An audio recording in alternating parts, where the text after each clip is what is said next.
Support for this show, Politics Done Right, comes from politicsdoneright.com, publishers of How to Make America Utopia, Take Away the Economy from Those Who Rigged It, As I See It, Class Warfare, The Only Resort to Right-Wing Doom, It's Worth It, How to Talk to Your Right-Wing Relatives, Friends, and Neighbors, and other books written by Egberto, Willies. Welcome to one more edition of Politics Done Right. I'm Egberto Willies, your host. He discovered many, including Jennifer Lopez, Liam Neeson, Kerry Washington, Jerry Seinfeld, William H. Macy, Jason Alexander, Connie Britton, Jacqueline Smith, David Strayhorn, Bob Barker. Yeah, that's who we're talking to. Chick Hearn, and many more. He charted his own course in Hollywood to the disdain of many, and he succeeded like no other. He has now encapsulated that drive and knowledge in one place. His book titled American Original. Let's do launch. A Hollywood agent dishes on how to make your business and career take off. Irrespective of your profession, his path is one that is synonymous to success. Maybe there are some pointers in there for you. So today we're honored to have, who is this guy we're talking about? Harry Abrams. Good morning, Harry. How you doing this morning, my brother? I'm doing terrific. Good to talk to you, Egberto. Well, you know, when I heard about what you came up with, let me tell you the Karen that I got. It said, "Meet legendary Hollywood agent Harry Abrams, an American original." So I tell you what. First of all, tell us a little bit about who you are. Well, I'm living here in Los Angeles, although I spent 20 years of my career in New York City. I was born here. I was born in Kansas City, Missouri. My folks came west when I was a couple of years old, so I'm really a California native. I went to school here in LA. Ended up at UCLA. I was a pre-med student for 2 years, and then an unusual thing occurred that caused me to change my major from pre-med to business. I've always been intrigued with the entertainment industry.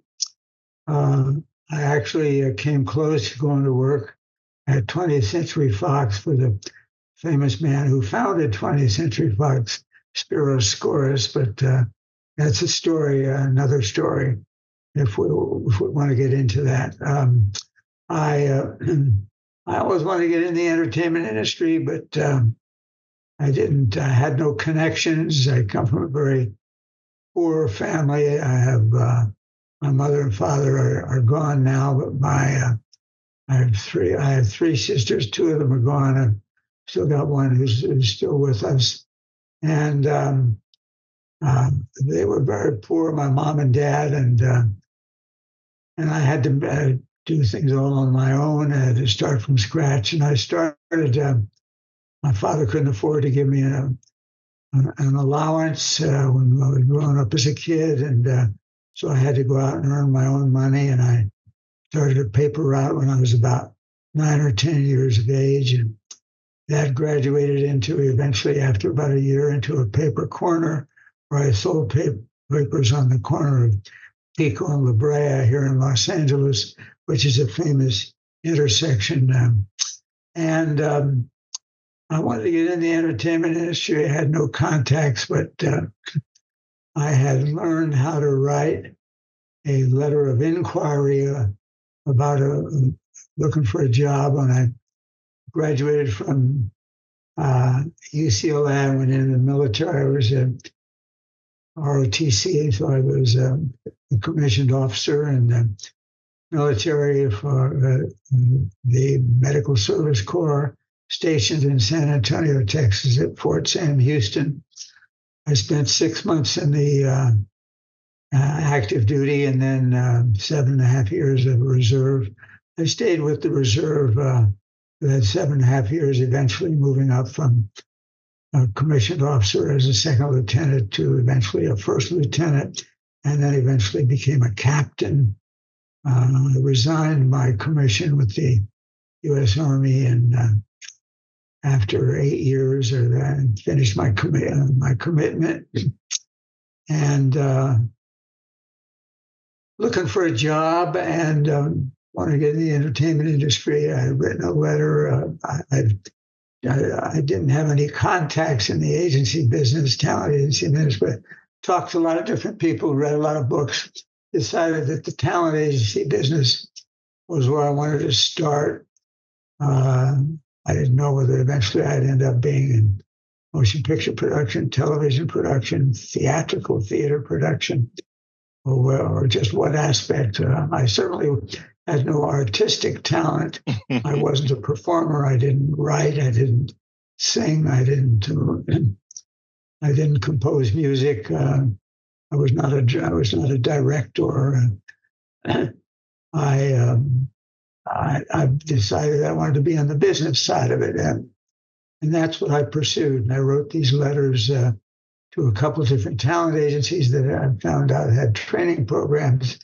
And fortunately, one of the things I learned in my business schooling at UCLA was how to write a letter of introduction, how to write a letter of inquiry. And I was able to get interviews with the two talent agencies, both of which had training programs. And I started working at MCA. I was paid $40 a week.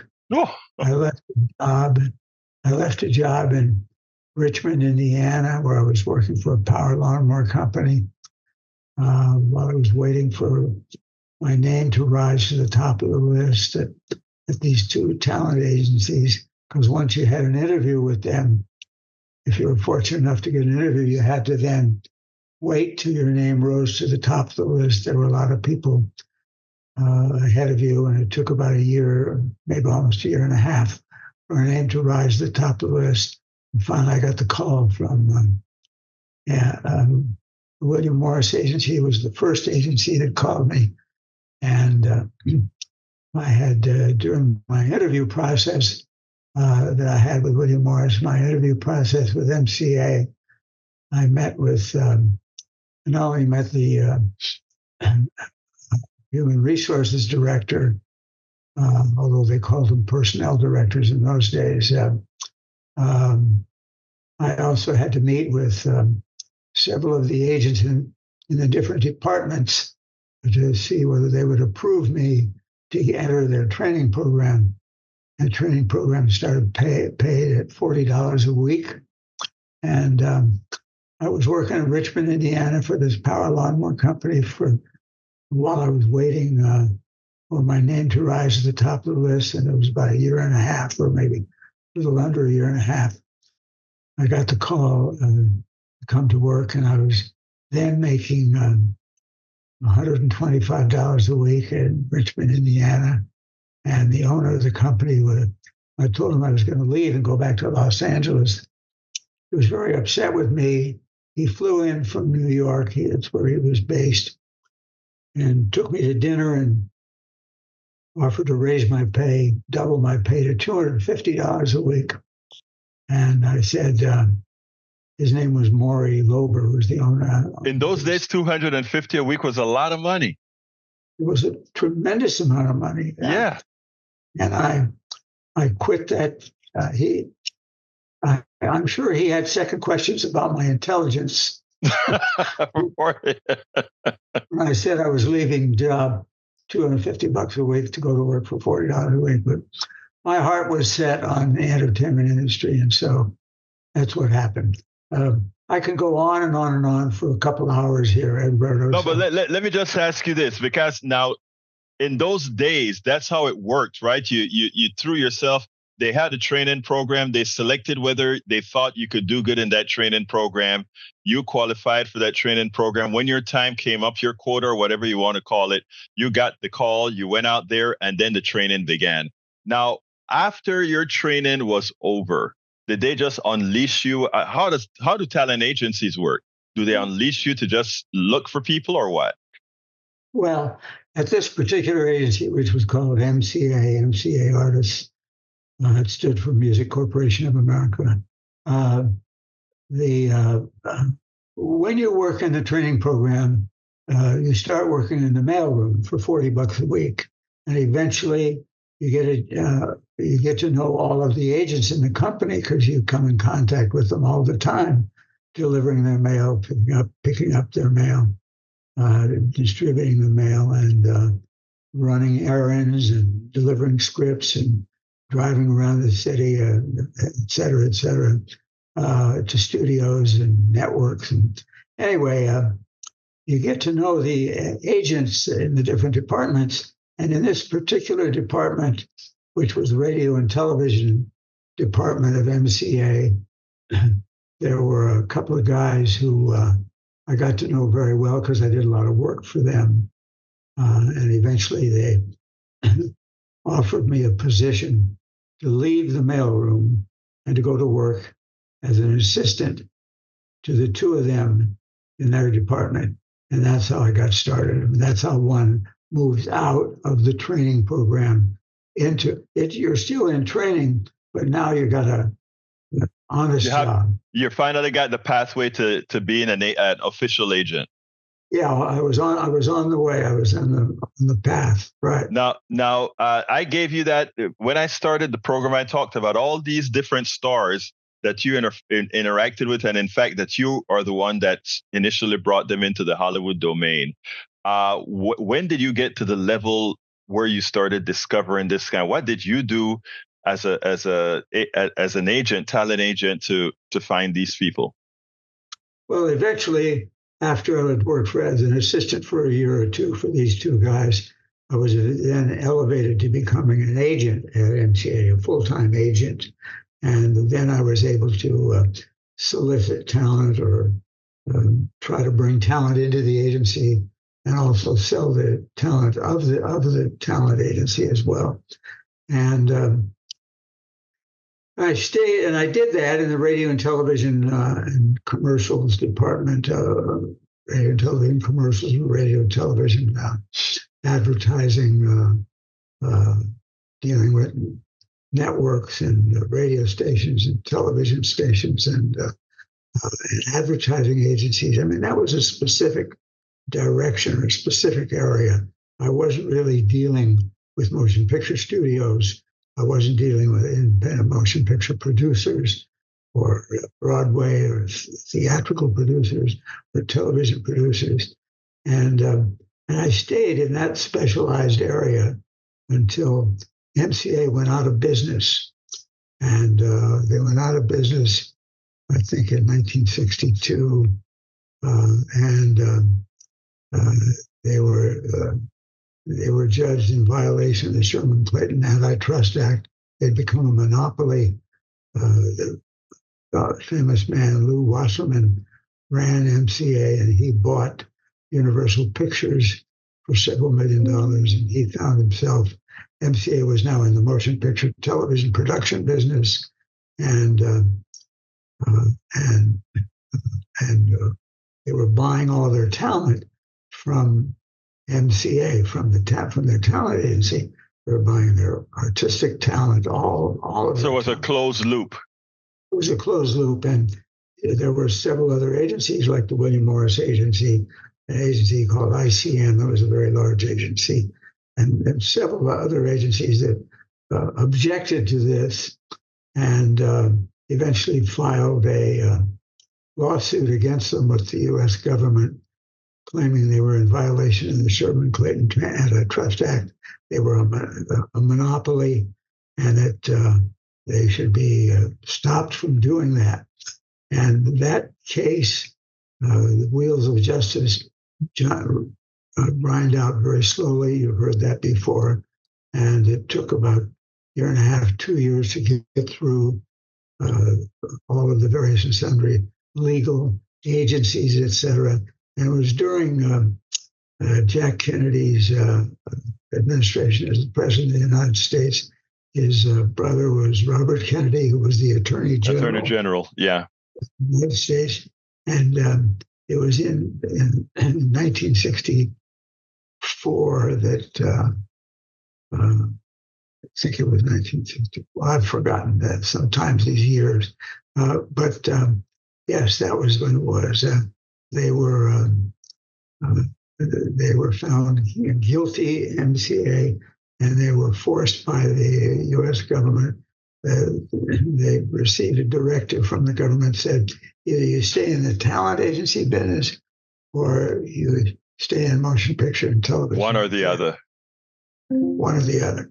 And they chose to go into the production side because the amount of money that had been earned in the prior year was maybe, I don't know, a couple $100 million in. Right. So let me ask you this then. So what is and in your book, you give pathways that you took. What would you consider the thing that allowed you to pull down so many talents? What within yourself and your upbringing you think brought you to be able to bring the kinds of talents that you brought? I mean, they're diverse and they're many. Well, I always had a fascination with the entertainment industry, as I said to you. I grew up watching motion pictures, and I became very enamored of the theater. And I would attend the theater regularly. Local 99-seat, what they call equity waiver theater, Broadway theater, large houses, the Hollywood Bowl was big theater. A lot of theaters in Los Angeles, and I spent 20 years in New York. I went to all the Broadway theaters, and I would watch it. I watch a talent. I'd listen to them. I'd watch them up on stage, and in my opinion, I felt they had a talent, or their artistry was of such a nature that I wanted to represent them. Well, 99% of them were already represented. So I had to find those talents that were not represented, that were not necessarily beginners, but didn't have satisfactory talent agency representation. And I'd approach them. I'd go and talk to them about representation. And that's how it was my own taste, I think, that led me to them. Plus, I'd also worked in the theater when I was a child. My mother had me work in the theater for a while. She thought maybe I'd become a motion picture actor or whatever. But, so I always had an interest in working in the entertainment industry.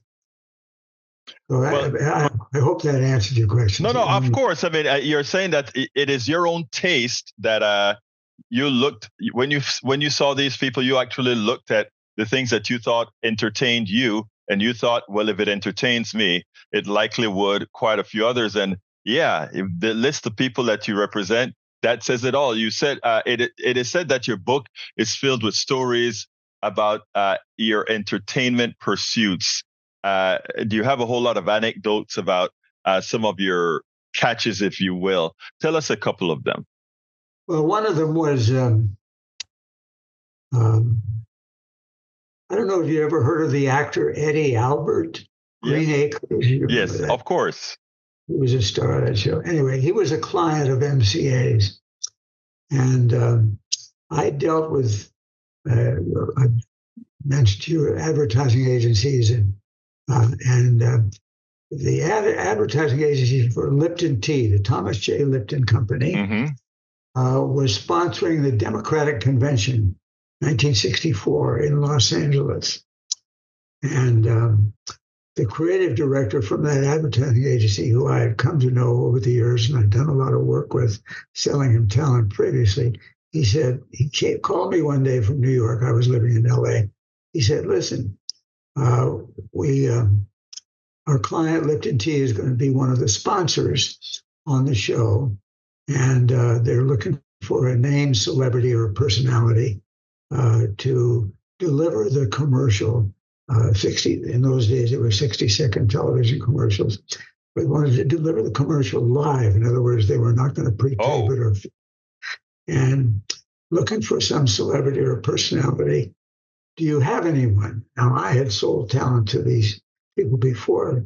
So I said, well, we have a lot of stars at MCA, but I don't necessarily know them personally.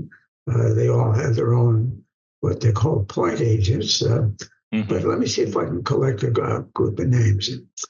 I got off the phone, talked to my associates, and I came up with a few names. And one of the names I came up with was Eddie Albert. Eddie Albert was a star in those days from Green Acres. Oh, yeah. And I proposed the name of Eddie Albert to the advertising agency, and the ad agency said, gee, they went to their client, which was Lipton Tea and Thomas J. Lipton Company. They said, great, we'd love to have him deliver our 60-second commercial, one commercial per night, 5 nights to the Democratic Convention.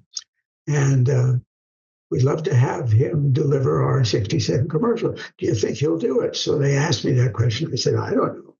You pay him enough money, I'm sure he'll do just about it.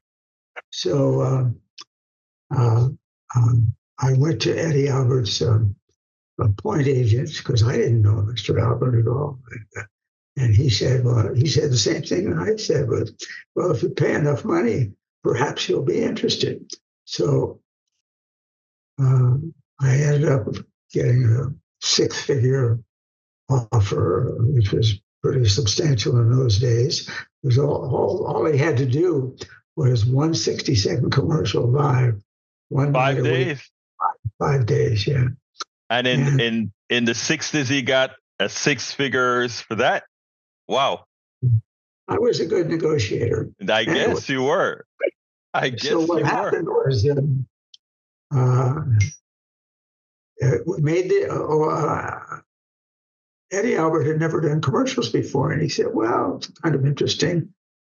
Pay 6 figures. Why the hell not? And so I went the first night to the, where they were doing this, the Los Angeles Convention Center, where they had the Democratic Convention. I went there to be with him, to give him support, to let him know I was interested. And there was someone from his side of the fence there, where everyone else was on the other side of the fence.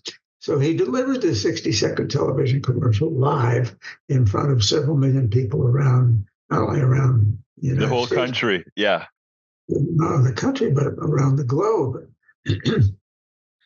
And I thought he did a great job. I went home that night. I get a telephone call at 11:30 at night. Harry, this is Eddie Albert. Yes, Mr. Albert, what can I do for you? He said, I hated it every minute that I did that.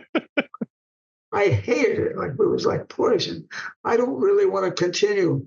I can't do it. I just don't feel, well, but you did such a great job. Doesn't matter. I'm a professional, but I'm not about to work for the next 4 nights. I said, well, Mr. Albert, you can't do that. You have a contract. I negotiated half your money was paid to you up front, which was the case before you did the other half was to be paid to him at the end of the 5 days. He had signed a contract. The Lipton Tea people had signed a contract. Anyway, make a long story short, he said, well, Harry, you got to get me out of it. You just got to, you work for MCA. For Christ's sake, get me out of it. I don't want to go. I'm not going to show up tomorrow. Well, needless to say, I didn't sleep that night. I wake up at 7:30 in the morning. The next morning, I get a phone call. It's the creative director from the advertising agency saying, Harry, I spent the past hour on the telephone with our client. They don't like the job that Mr. Albert does, and they don't want to continue on with him. I said, What do you mean you don't want to continue on with him? Are you out of your mind? He's been in front of millions of people around the world. His reputation will be destroyed if he doesn't appear for the next 4 nights. All right, I don't care what you have to do, but you got to get us out of the contract. Now, of course, I didn't say anything to them. Right. And I said to them we spent about half an hour on the phone, me arguing with them, trying to persuade them the contrary. They were not about to change. And I said, listen, I'll tell you what, I'll go back to Mr. Albert and see if I can persuade him to change his mind. But there are certain conditions that I'll want. Number one, I want to check for the other half of the, if I'm able to persuade him, I want to check for the other half of the money on my desk immediately tomorrow. Number two, I want, the second thing I want you to guarantee to me that you will allow me to bring to you someone else to sell to do the next 4 nights of the television commercials. And the creative director in New York said to me, Harry, anything you want, just get us out of the contract. This is 100% correct. And what happened was, obviously, I went to Mr. Albert and told him I was successful in getting him out of the contract. And besides that, I'm going to get you the other half of your money. You're going to have that tomorrow. He called me Harry Houdini. Yeah, that is Harry Houdini, all right. That is so. I mean, so that gave you that also taught you how to, I guess, play some poker. Well, I've played poker all my life. So that's what you did. You used your poker skills to win that battle. But anyway, we're getting up in time here. Give me. I have one last question. There is Jennifer Lopez, Liam Neeson, and Kerry Washington. What was your technique to get 3 people so different under your agency? In the case of Jennifer Lopez, I discovered her on she was appearing on a television program called In Living Color. A Fly Girl, yeah. She was a fly girl. Right. Keenan Ivory Wayans was the host of the show. Right. And she was a fly girl. And I had MCA, we had another actor who was an unknown actor working on the show at the same time. So every week I would go to the show. And our agency at the time was looking for they needed a Hispanic girl who was attractive and who could speak Spanish, obviously. So I'd known about this. I'd heard about this from the commercial department. And so I approached her, introduced myself, and said, I'd like to have you come into the agency and speak with our agents about representation.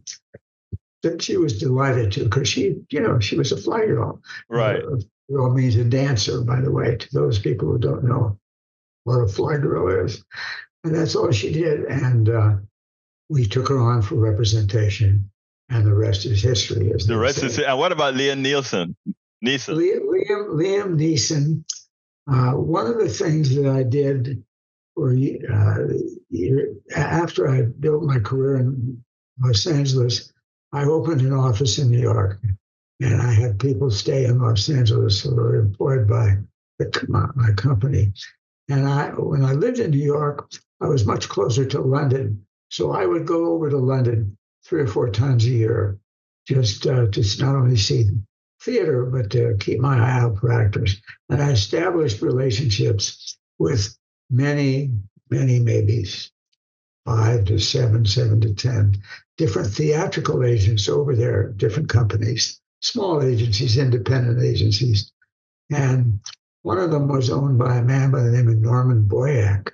And Norman said to me on one of my trips, he says, Harry, I've got this young actor. He's unknown. He's just shot an independent feature film. And his name is Liam Neeson. And he's from Ireland originally. He's Irish. And I'd like you to take a look at him, see if you're interested in him. I said, well, why don't you set up a screening for me of the movie, which he did. And they set up a screening. just for me, myself. The projectionist was on one side of the wall screen. I was on the other side of the screen. And he ran this independent feature film. He played, Liam Neeson played a priest in a reform school for boys reform school. And I thought he did a terrific job. And when the film was finished, I opened up the door to the projectionist booth, the room, went in to speak to him, and there was Liam Neeson. He was sitting there watching me with the projectionist the entire length of the feature film, see what I thought about him. Well, it was love at first sight with the two of us. And I eventually took him on for representation. I brought him to the United States. He, being a foreigner from Great Britain, he was an alien and didn't have the right to work in the United States under the governmental laws, U.S. government laws. So I sponsored him through our company with the Immigration and Naturalization Service in order for him to get the right to work in the United States. That was worth $1 million to him. He was thrilled with that because he could, yeah. And so now he could work in the United States. And I took him on for representation, and again, the rest is history. And the rest is history. Now, Kerry Washington. Well, Kerry Washington was a result of. I actually didn't discover her. I was one of her agents. I had a company. I had several agents working for my company, and we all worked together. And she was someone who it was my associates did most of the work for her, but I entered into her life and took an interest and introduced her to various and sundry motion picture people and television people, and eventually she ended up on Scandal, as you know. Yes. And that was a success for her. That was many, many years ago. She still maintained her presence even up to today. Today, she's still very popular. Oh, yeah. Wonderful. And I met her mom and dad. She was so proud to introduce me to her mom and dad. Anyway, I could go on and on and on. I have one last one, because this is a guy that I'd like to interview at some time because I like his politics, and that's his Jason Alexander. Jason Alexander was a fellow who I found. I put him to work in a television commercial. I saw him in New York, off Broadway, working in a show. He had a great comedic talent, and I put him to work in a television commercial for Western Union, and he did the commercial. He earned, as he said to me, earned more money than he'd ever earned in his lifetime. And he said, I must admit that we represented him, and I represented him for commercials, radio and television commercials. I did not represent him for his work in motion pictures and television and theater. He had a different agency for that. That's common in the business. You can have agents for different specialized areas of the business. But he and I became good friends. We are still good friends to this day. He's made more money in commercials than he's ever made in his life. And if you were to call him today and say, Harry Abrams, he says, Harry Abrams, my God Almighty, he's my savior. Anyway. Well, look, we got to close this up. So let me ask you to do me one favor. Why, tell folks what you believe they can get out of, let me get the right name. Let's do Launch, not lunch. Let's do Launch, a Hollywood agent dishes on how to make your business a career takeoff. What can somebody learn from that book? Well, that book is the inspiration for that book. I'm glad you asked that question. Was I in my career and as I worked professionally over the years, I would encounter various and sundry people who had gone on, graduated from college, maybe even had a master's degree in business, and went on to a particular career path. Common in this area were lawyers, attorneys, and they would find that after, and not only attorneys, but professional people, after a year or two or three of doing what they're doing, they had came to the conclusion they had not um, they had not chosen the right career path, and they were still young, and they wanted to change their career direction as to what they were going to do for the rest of their life. And many of these, I would encounter these people regularly, and many of them were interested in the entertainment industry, but they had no particular artistic talent. They weren't an actor, a performer, or a director, or a writer, but they wanted to be involved from a business standpoint. And I introduced them with this book to the business of artist representation of the entertainment industry, which is an unusual profession. One doesn't meet many talent agents as they walk through life. And so that was the inspiration for putting that book together. That was one of the major inspiration. But the other inspiration, of course, is how to launch an acting career as well. And as one reads through these pages, a couple hundred pages, you learn if you want to change your career path and want to get in the entertainment industry and artist representation, it would be something attractive to you. That's one thing you'll learn from the book. Each chapter carries a wonderful story, wonderful guidance and direction to plan a career. And the other is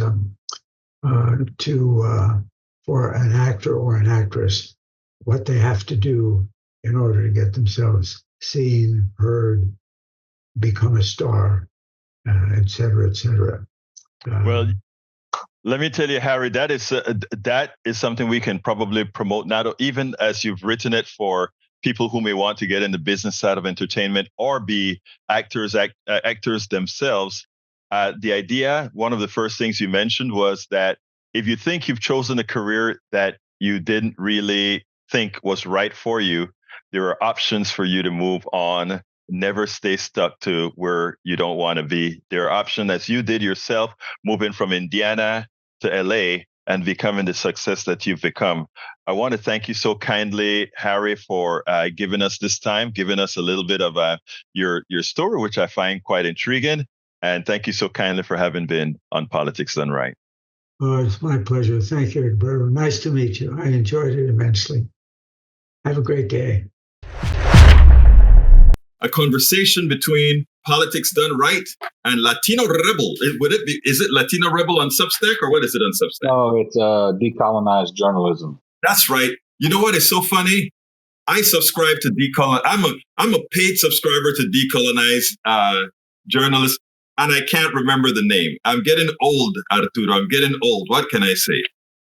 Well, I did spend. I'm good. I did spend a lot of time working at Latino Rebels, but yeah, so. Yeah, I can't put picture on what you're on any given day. But anyway, one of the things there are two reasons I wanted to have this discussion. The first one, of course, is this is the first time that I'm testing out the actual mobile version of the live. But secondly, I wanted to hear your opinion as far as the coverage for the Luigi Mangione. I'm not going to call it. I'm going to call it the issue, the act. What are your thoughts on this? Well, I never advocate for murder or anything like that, or people's death or anything, and I don't celebrate it. I do understand the apathy and the anger. My situation, right? I survived a stroke. We lost everything due to hundreds of thousands of dollars in hospital bills.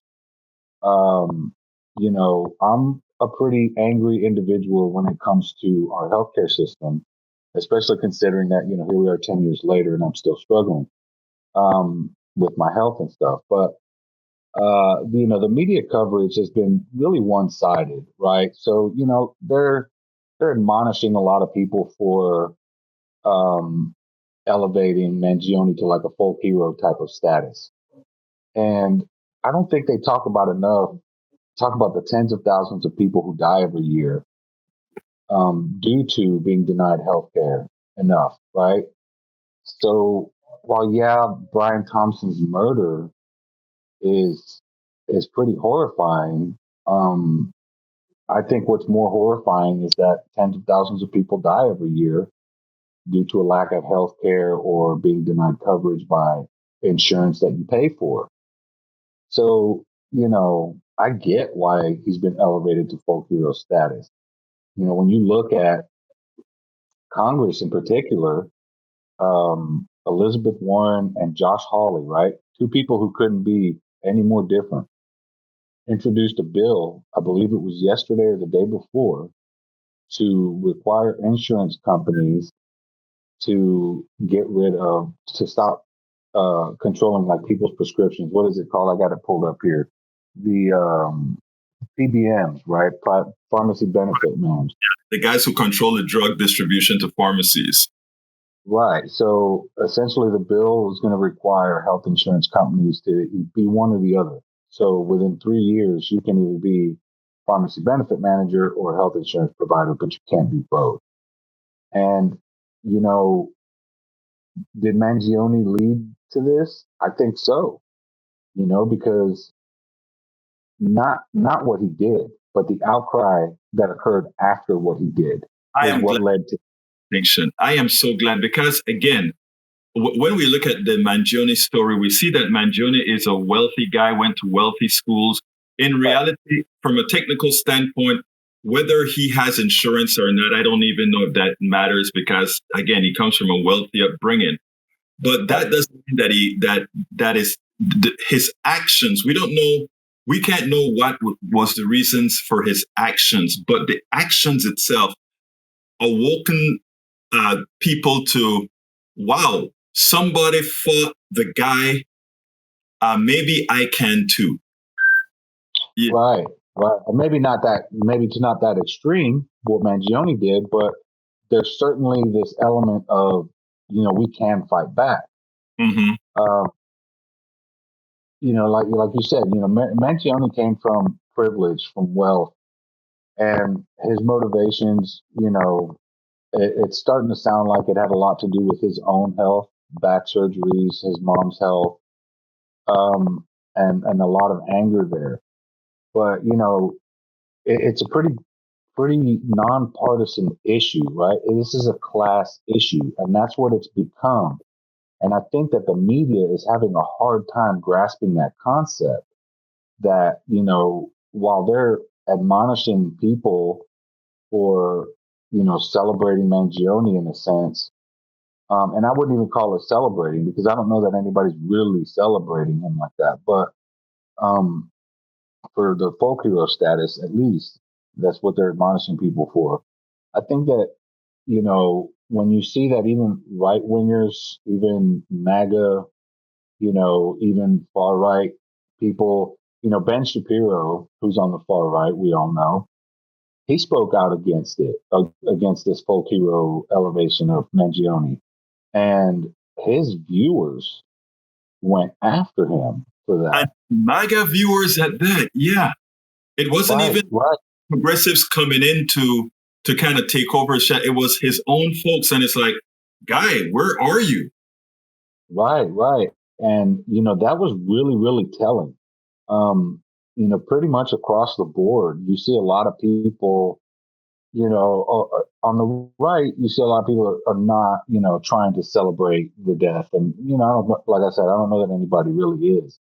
But, on the right, you see people having the same issue because, again, this is a class issue. This is corporate America taking advantage of the population, and people are getting sick of it. Mangione was sick of it to a certain extreme. And other people are sick of it to maybe not as extreme, but pretty close. And that's what leads to people like Elizabeth Warren and Josh Hawley, again, who couldn't be further apart on issues, to introduce a bill together to try to break up some of this control that insurance companies have. Because, you can't say they're a monopoly, but you can certainly call them oligopolies, right? Where, it's essentially a handful of companies agree on policies and how they're going to handle insurance and how much they're going to charge and, all these things. And it's just gotten to the point where, you pay so much in premiums, then you have to pay so much in deductibles. And like when I had insurance, when I first had the stroke, my prescriptions, if I paid cash for a lot of them, almost all of them, were cheaper if I paid cash than than the copay was. And Wow. that to me tells me everything. I saved $200 by using a discount card and paying cash as opposed to filing it on my insurance.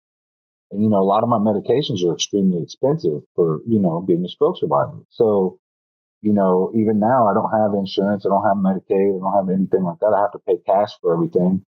And, with discount cards and things like that, and my pharmacist is really good. They try to find me the best prices. And I hate to praise HEB all the time, but in Texas, we love our HEB. They are a good company. Right. There are not a lot of companies out there that really try to put their money where their propaganda is. And I've really found HEB both in the people that they hire, in what they enforce as far as people having to treat other people well. Kudos to HEB. So you have my vote on that as well. But, I want to kind of migrate a bit, because this morning on my KPFT 90.1 FM radio show, and by the way, I want you on my program a few times before the year ends, because there's a whole lot that we need to talk about. So I really want us to have, I'll talk about when we can do some sort of a pre-record for it, because we're going to be going in hiatus, and I want to have your voice out there. But we were talking about, you mentioned about the people feeling sick of the corporations doing this and the media not knowing how to handle it. My big question to you is, and I'm going to phrase it along with Gaza. Neither one of us want dead Palestinians or dead Israelis, but the way the media covers the 1,200 Israelis that were murdered compared to the 44,000 Palestinians is off kilter altogether. It's as if the Palestinians' life has no value. And I feel the same way, and tell me if you agree, with the way we handle, let's say, the media's handling of the people who react to Mangione in a certain way, while they have not reacted to the hundreds of thousands of people killed by insurance companies because of neglect. It behooves me that they don't see the similarities. Right, and then that's the inherent bias in Western news in general, but U.S. media even more particular. When it comes to Palestinians, I always go back to this because it drives me nuts. At the onset of the war in Ukraine, you had Charlie D'Agata from CBS News over there. There was a lot of journalists that did this, talking about how Ukrainian refugees who were fleeing Ukraine and going into Europe and coming here, how they were blonde hair, blue eyes, they look like you and me, he said. Mm-hmm. They are civilized, and he said, unlike the children in the Middle East. Right. And that exposed the inherent bias in our media, the racism in our media, the bigotry in our media. When it comes to the Israel-Palestine conflict, that's where that comes from. Mm-hmm. It's not, when people speak out about Israel and Zionism, it's not because they want Jews out of the Middle East. There has always been Palestinian Jews, always. this isn't about Jews, right? This is about Zionism. This is about white supremacy. This is about targeting brown people and things like that. Then when you come back to the healthcare system, there's not much difference there, right? It's the people who suffer the most are the poor and marginalized, right? Poor white people, black people, brown people, Latinos, you name it. You can't tell me, because we see this when we try to submit our resumes and apply for jobs, right? If you have a name like mine that ends with a Z, it's Latino. A lot of times my resume gets tossed aside. People don't even know what I look like, but they're going to toss it aside because my name's not James something or another. And that's the same thing, right? So there's this corporate lean, this lean to imperialism and colonization and suppression and oppression, because when they're trying to admonish people for elevating Mangione to folk hero status, that's what that is. They're trying to suppress our voice, right? And the only reason anyone elevates him to that status is because everyone has had to deal with the healthcare system in this country. That is one thing all 400 million of us have had to deal with. We all have that in common. So it's essentially all the same. This is why I took up journalism after having a stroke and couldn't be a government contractor anymore, because you see this bias in the media constantly. With Mangione, you see police leaking information that a lot of it is rumor, but they're essentially trying to convict him before he has his day in court. This is the same thing they do to black people, same thing they do to Latinos. We see it in Houston. You're from here, the Harding Street raid, right?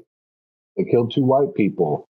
Immediately, the police union was out there, the police department was out there, and they were admonishing Black Lives Matter protesters. They were demonizing the black community for speaking up against police brutality. And then it turns out later that the raid was a fraudulent raid. They lied to get the warrant. They killed 2 white people and their dog.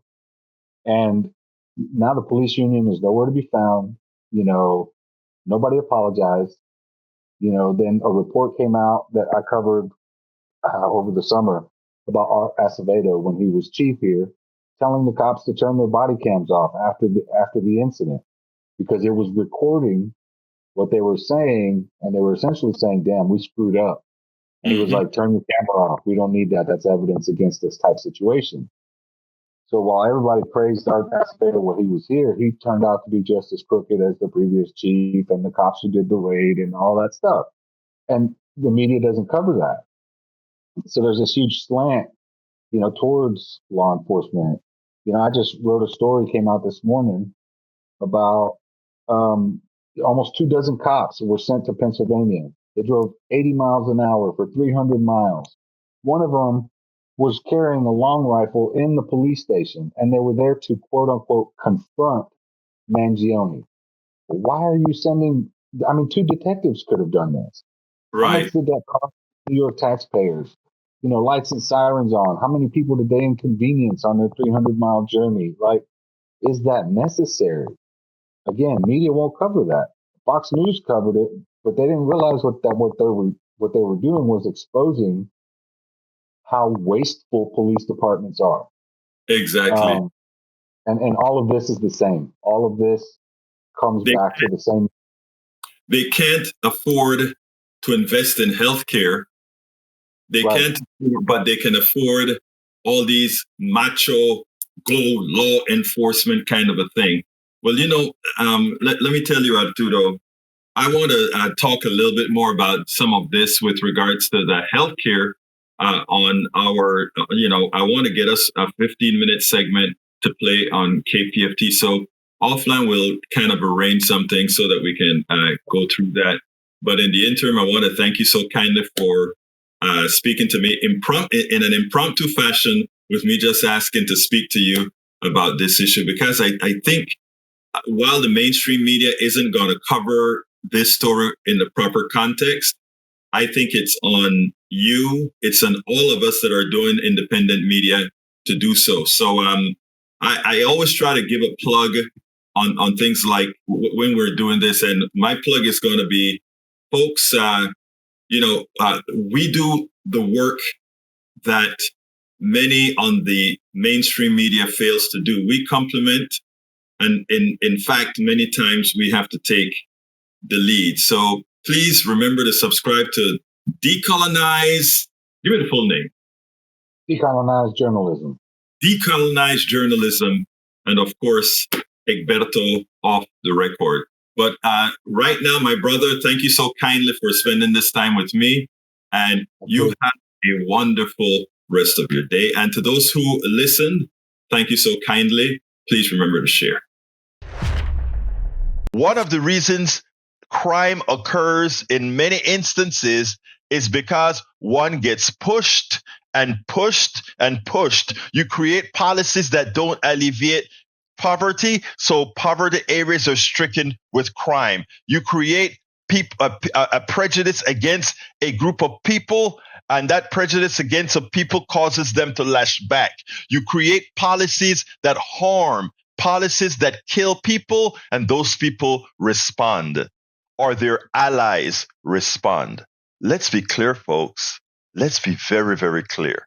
When we should treat them identically, we should treat them the same. The insurance companies should be up since they want to be considered a separate entity. They're corporations. Corporations are people too, the way our legal system works. It is time that they be held accountable for the deaths that they cause, just as Luigi Mangione will be held accountable for the death he caused. Click our bio for more videos, podcasts, and blogs, or visit politicsdoneright.com/info. Support for this show, Politics Done Right, comes from politicsdoneright.com, publishers of How to Make America Utopia, Take Away the Economy from Those Who Rigged It, As I See It, Class Warfare, The Only Resort to Right-Wing Doom, It's Worth It, How to Talk to Your Right-Wing Relatives, Friends, and Neighbors, and other books written by Egberto Willies.